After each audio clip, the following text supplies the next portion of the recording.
Netflix will have ads now? Let's talk about it.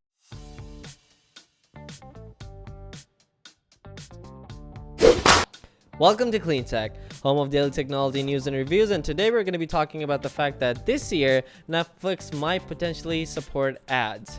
Today's video is brought to you by Clean Phone. More on them at the end of the video. Netflix could launch streaming with ads even sooner than we expected. The plan has reportedly shifted from the next year or two to by the end of this year. Let's talk about it. It's been less than a month since Netflix announced slowing revenue growth and its first subscriber drop in over a decade. And now the New York Times reports that it's accelerating the schedule of initiatives to turn those things around. Okay, how exactly are they going to do that, you might ask? That's where the ads come in. Netflix was already openly talking about pushing people who share their account logins to pay more. And once the report came out, co-CEO Reed Hastings changed his tune on ad-supported streaming, saying he would try to figure it out over the next year or two.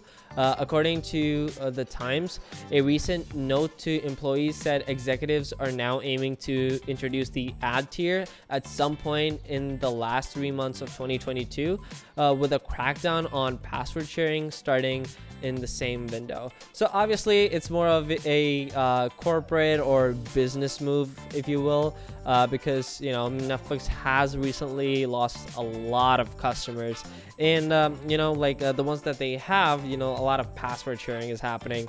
And so Netflix just as a company, they're trying to make sure that they get as much revenue out of it as possible, and rather than just handing out your account credentials, they're just offering an ad-supported tier that's obviously going to cost less, but should theoretically be more affordable for those borrowers, as Netflix likes to call them, to actually get on the subscription the legitimate way. Disney Plus announced its own intentions for ad-supported streaming in March, and Catie Keck wrote about that, asking how long would it take for others to follow. The answer appears to be not very long at all. As the Times said, the note specifically mentions the fact that all of Netflix's streaming competitors, with the exception of Apple TV Plus, either offer or have announced ad-supported streaming tiers. When Netflix announced its new focus on password sharing, analyst Richard Greenfield of Lightshed Partners said that this could be the way for it to close a gap of an extra 10 to 20 million customers in the US alone.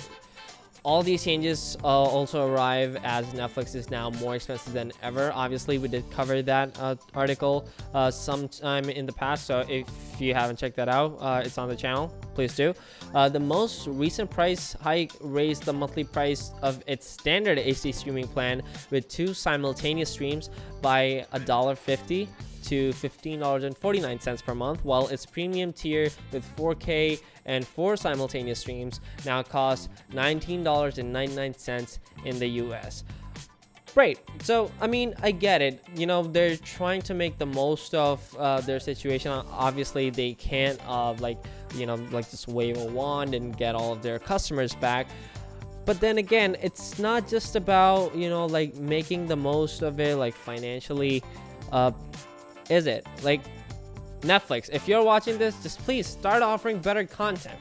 Okay, if you want more customers, if you want new customers and retain the current ones, get us better content. There's no other way to look at it. But yeah, let me know if you guys have been sharing your account credentials with any of your buddies or family or friends or whoever. Promise I won't tell, but I'm actually kind of curious to see how many people are actually doing it, or if the ad-supported tier is something that you might possibly get in the future. Let me know down in the comment section below. Clean Phone is the perfect phone for your kids because it allows you to manage everything on the phone remotely. It has tons of amazing features, such as easily allowing you to pick and choose which apps and games your child can use, provides you access to active phone monitoring, including SMS and phone call usage, allows you to control how long and how often your kids can use apps or the internet. You can even check their call and SMS logs, including inbound and outbound calls and messages, and it is the perfect way to manage their screen time. Check them out in the description box down below. Thank you so much for watching, and you have a great day.